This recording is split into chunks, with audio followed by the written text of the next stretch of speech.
Eh bien bonjour à tout le monde et bienvenue sur cette nouvelle chaîne. Alors sur cette chaîne, aujourd'hui et tous les autres jours, on va parler récupération de cuivre ou plus globalement récupération de tout type de matériaux, même si moi je ne fais pas la ferraille. Pour la simple et bonne raison que la ferraille, en fait, pour que ça commence à devenir intéressant, il faut avoir quand même une assez bonne quantité.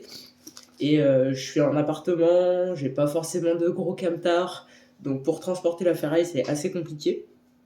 Donc je ne suis pas dedans, mais par contre le cuivre et tout ce qui est aussi les petites plaquettes électroniques, voilà, ça se revend pas très cher. Bon là c'est juste un bout, mais j'ai des morceaux entiers qui sont rangés dans des bacs et tout. Enfin, vu que je suis en appart, justement c'est un peu compliqué, même si j'ai un extérieur. Enfin bref, tout est bien organisé et tout. Mais voilà, il y a quand même quelques trucs en plus que je récupère qui ne sont pas que du cuivre, pardon. Donc voilà, donc on va quand même se concentrer sur la principale source de récupération. Le cuivre, où est-ce qu'on peut en récupérer, où est-ce qu'on peut en voir, où est-ce qu'on peut en trouver.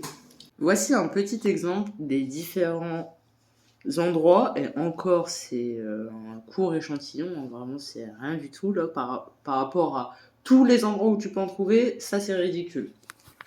Mais voilà un type d'exemple d'objet dans lequel on va pouvoir retrouver du cuivre. Donc là en fait ce qu'on a c'est un poste radio. Voilà, donc c'est un petit peu une machine d'époque pour les nouvelles générations. Mais voilà, c'est un petit poste radio, vous savez, portatif. Et donc dedans, on va avoir ce genre d'éléments. Là, le petit carré blanc. Voilà, donc qui doit être un transfo ou en vrai, j'en sais rien, j'en ai aucune idée. Je vais pas faire comme si je m'y connaissais.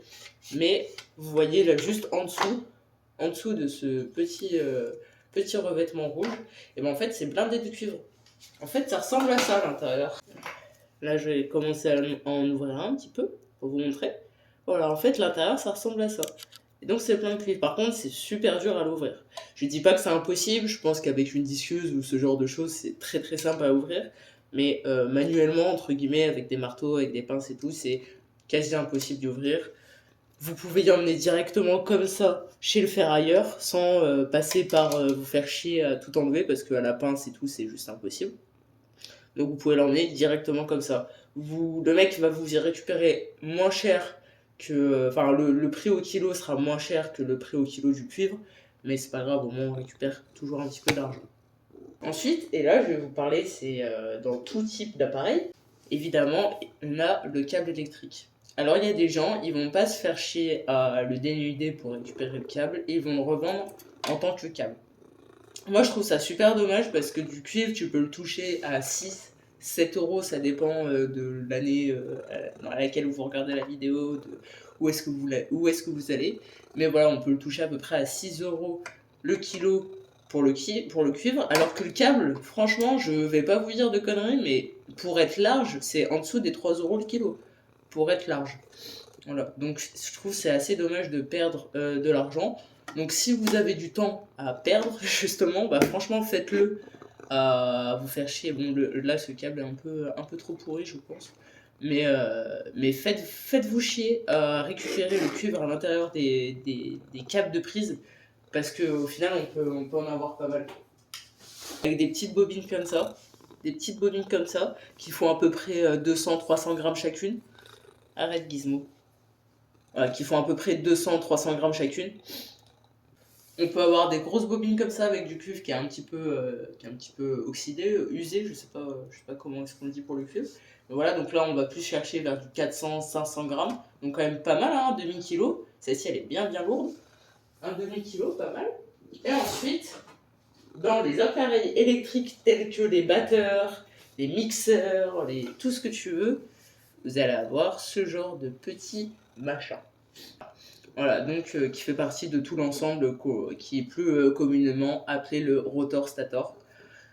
Et vous voyez qu'à l'intérieur, déjà que là tout autour là c'est du cuivre, et qu'à l'intérieur c'est du cuivre aussi. Pareil, si vous avez pas du. Enfin, en vrai, je sais même pas si avec une disqueuse et tout c'est récupérable, mais c'est irrécupérable à la pince et tout, n'essayez même pas. Vous allez juste perdre votre temps et vous énerver.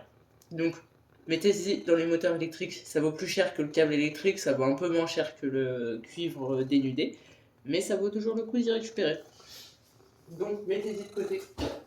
Maintenant, on va voir ensemble un petit peu les différents endroits, parce que là, on a vu, une fois qu'on a les appareils, ok, très bien, on va récupérer le cuivre. En vrai, c'est assez simple. Dès que tu vois un truc un peu orangé, un peu couleur cuivre, tu fonces. Tu fonces. Mais où le trouver? Où trouver ces appareils-là? Parce que on n'a pas tout chez nous, pardon, des appareils à jeter ou quoi que ce soit. Donc où est-ce qu'on trouve ça? Et bien en fait, tout simplement, vous allez faire entre guillemets les poubelles de votre ville. Les gens jettent beaucoup, et même si c'est interdit de jeter juste à côté des poubelles et tout, les gens jettent beaucoup de tout, des machines à laver, des micro-ondes, vraiment de tout. Donc faites le tour de votre ville, de vos villages aux alentours et tout. Vraiment faites le tour et récupérez. Que ce soit un câble par-ci par-là, que ce soit un moteur par-ci par-là, que ce soit le micro-ondes au complet. Enfin, franchement, n'hésitez pas.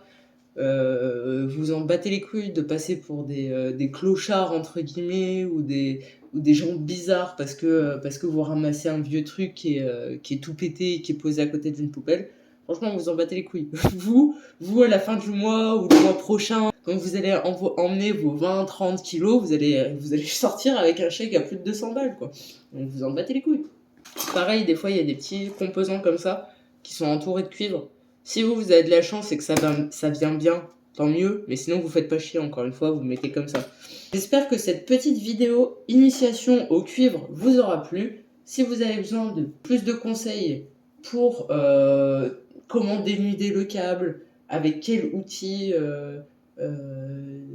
est-il mieux de partir en expédition pour rechercher le cuivre, ça d'ailleurs je pense que ça peut être le sujet d'une prochaine vidéo, pourquoi pas. Faut pas partir trop lourd. Pareil, ça les prises aussi, vous pouvez récupérer.